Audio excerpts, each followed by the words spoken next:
सर्व भक्तांचं स्वागत आहे श्री नागेश्वर झुंगाई या चॅनलवर। हर हर महादेव। आपण या व्हिडिओमध्ये बघणार आहोत गुरुराज माऊली यांचे सुंदर आशीर्वचन।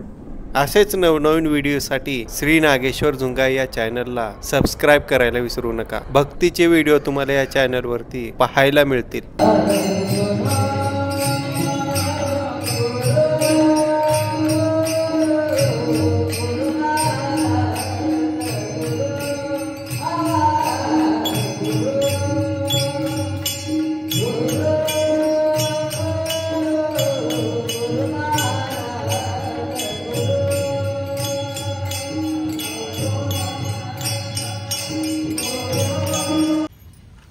गेल्या 2 तप होऊन दुसऱ्या वर्षात पदार्पण करणाऱ्या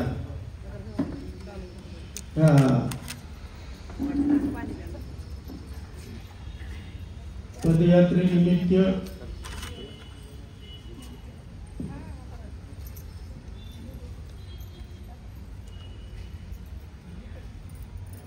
जमलेले सर्व राष्ट्रसंत माऊलीचे भक्तगण मोठ्या आनंदात आणि वैभवामध्ये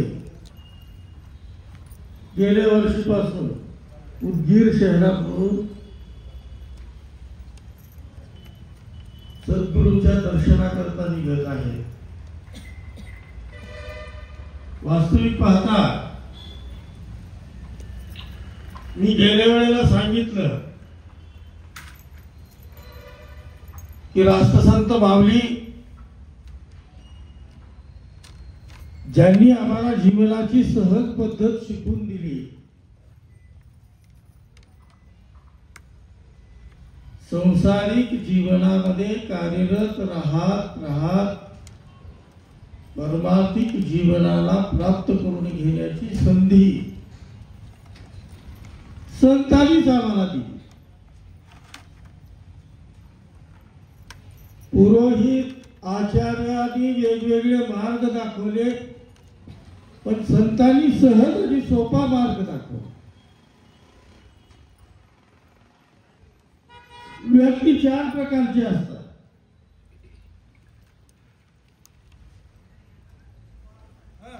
एक व्यक्ती संसारात राहून संसारच करतो,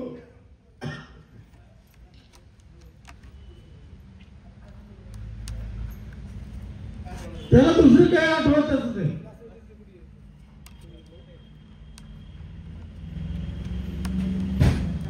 घर झालं की मुलाचे लग्न झाले की नातूचा जन्म झाला की नातूचं शिक्षण, अखंड संसारातच राहत। दुसरी व्यक्ती संसारात राहून परमार्थाचं सोंग करणारी असते। करायचं संसारच, पण दाखवायचं परमार्थ।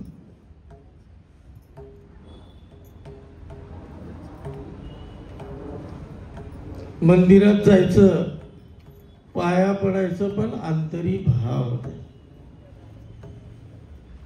का जायचं? शेजारी जातात म्हणून जायचं। वडाच्या झाडाला ते दरवर्षी फेऱ्या घालायला जाते, ते बाजूची लोक काय म्हणतील म्हणून आपण जायचं। भावना नाही, ही दुसरी व्यक्ती, दुसरी प्रवृत्ती आहे या समाजात। आणि तिसरी प्रवृत्ती जे तुमच्या आमच्या सर्वांच्या सर्वसामान्य व्यक्तीची आहे। संसारात राहून संसाराच्या सुखाकरता परमार्थ करायचा। कशा करता? आम्ही संसारात परमार्थ का करतो? संसाराच्या सुखाकरता करतो का नाही सांगा? आम्ही माऊलीच्या पदयात्रेत जातो का? मुलगा होईना गेला म्हणून पदयात्रेत, प्रपंच व्यवस्थित चालत नाही म्हणून पदयात्रेत, बरेचसे लोक आपाकडे यायचे, आपा सासू ऐकत नाही, पोरगा ऐकत नाही, नवरा ऐकत नाही, अमुक होतं तमुक होतं। त्यावेळेला आपण ठासून सांगायचे काही करू नको, शिवपाठ कर. करायचा कशासाठी शिवपाठ? संसार व्यवस्थित झाला पाहिजे. आणि चौथी प्रवृत्ती जर काही असेल तर संसारात राहून परमार्थच करायचा आणि परमार्थात राहून परमार्थच करायचा. ज्याला कशाचंही शेष शिल्लक राहिलं नाही.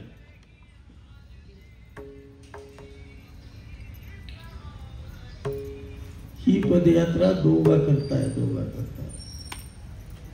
संसारिक सुख प्राप्त करून घेण्याकरता, परमार्थ करण्याकरता आणि परमार्थात राहून परमार्थाची प्राप्ती करून घेण्याकरता.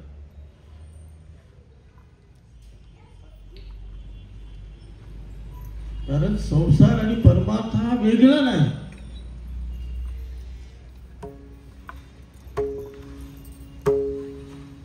एकच अंग, दोन्हीच एकच अंग आहे. नाण्याला कशा दोन बाजू असतात का नाही? नाण्याला दोन बाजू असतात. एका बाजूला 1 रुपयाचं चिन्ह लिहिलेलं राहतं आणि दुसऱ्या बाजूला 3 वाघ असतात. तसंच जीवनाचं आहे. आम्ही ज्या वेळेला समर्पित भावनेने एखादं कार्य करू त्यावेळेला आमची आत्मशक्ती विकास येणं शिव विश्वात मनस्थित आहे. आत्मशक्तीचा विकास करण्याकरता संतांनी सहज आणि सोपा मार्ग दाखवला. मार्ग काय?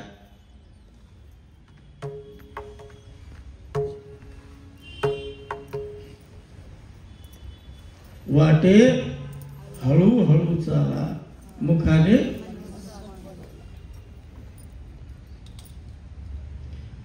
प्रत्येक पावलाला नाम संकीर्तन, प्रत्येक पावलाला भगवंताचं स्मरण. पावलं सुद्धा संतांनी असं काढले. आता आम्ही वेगवेगळे इकडून तिकडं तिकडून इकडं, समोरून मागं मागून पुढे, पुढून मागं मागून पुढे चालू केलो का नाही? आगाव काहीतरी करायची सवय. पण पावलं काय सांगितले? आमची शिवलिंग पाटील सांगतात, काय म्हणल्यावर कोणता पाय पुढे ठेवावा, काय म्हणल्यावर कोणता पाय. त्याच्यामध्ये विज्ञान आहे. कारण प्रत्येक पावलामध्ये आम्ही नेहमी गाणं ऐकतो, विकत घेतला श्याम बारी मी विकत घेतला श्याम. किती पैसे मोजले? पतीच्या श्वासा इतके मोजे येणे शिव.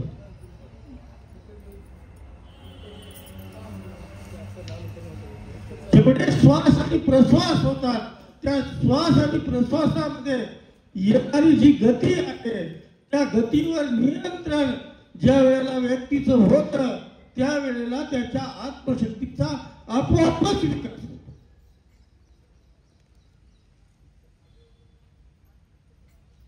ज्या भावनेनं तुम्ही संतांच्या दर्शना करता निघता ती भावना साफल्य रूपामध्ये प्रकट होत.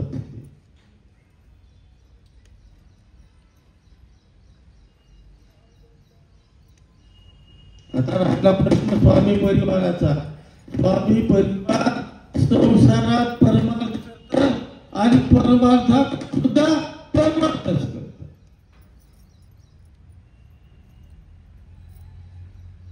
एवढा सगळा लवाजमा, दरवर्षीची व्यवस्था, येणाऱ्या दिंडी करूची, पदयात्रे करूची व्यवस्था.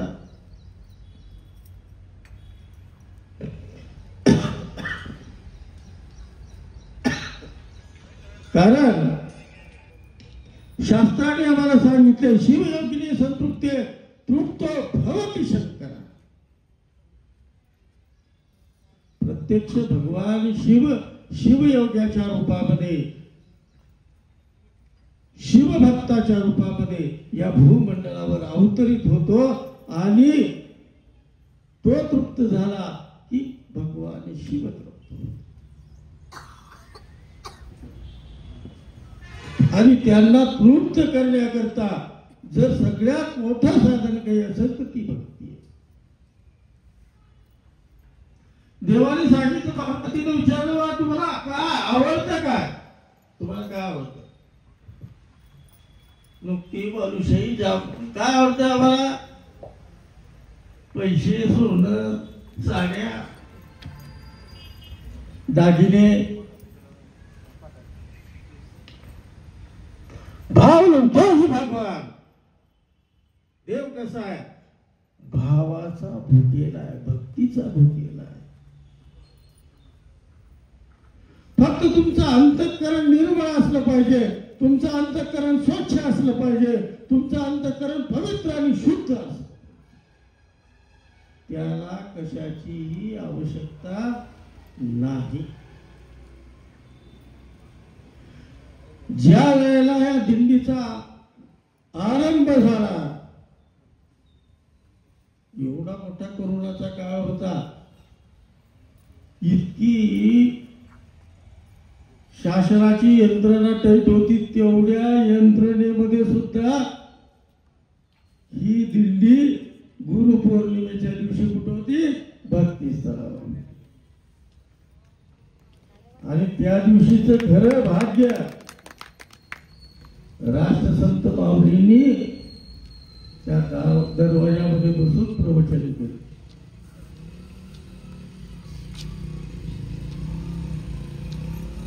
जी परंपरा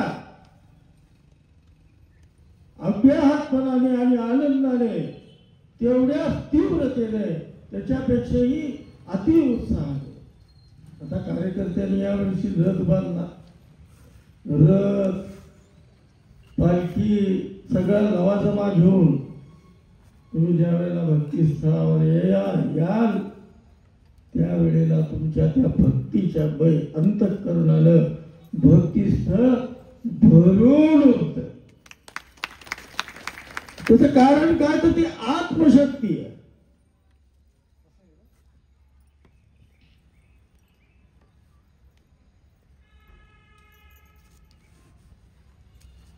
ती आत्मशक्ती ज्या वेळेला भाव रूपामध्ये प्रकट होते, त्यावेळेला भक्ती स्थळावर उभा टाकायला सुद्धा जागा शिल्लक नाही. आणि या भक्तीच्या दृढ संकल्पाने तुमच्या अंतःकरणात असलेले प्रत्येक मनोरथ राष्ट्रसंत कृपा, राष्ट्रसंत माऊलीच्या कृपा आशीर्वादानं निश्चितच पूर्णत्वाला जाईल, यात कुठलाही संदेह नाही. ज्या पद्धतीची सेवा या दिंडीच्या माध्यमातून आपल्याला करता येईल, त्या पद्धतीची सेवा आपण सर्वांनी करावी.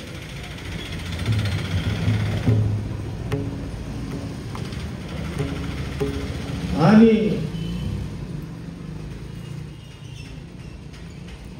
मी ठामपणाने सांगू शकतो की तुम्ही तुमच्या अंतःकरणामध्ये जोही संकल्प घेऊन दिंडीला आरंभ कराल, या संकल्पाची पूर्तता पुढल्या दिंडीपर्यंत झाल्याशिवाय राहणार नाही.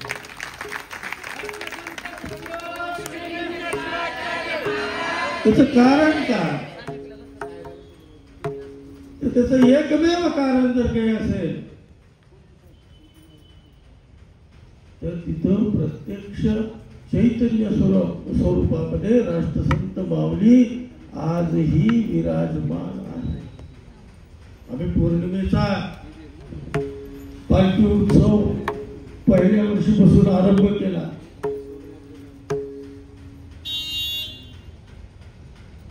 पौर्णिमेला पहिले किती 25-30 लोक राहायचे पहिल्या महिन्यात.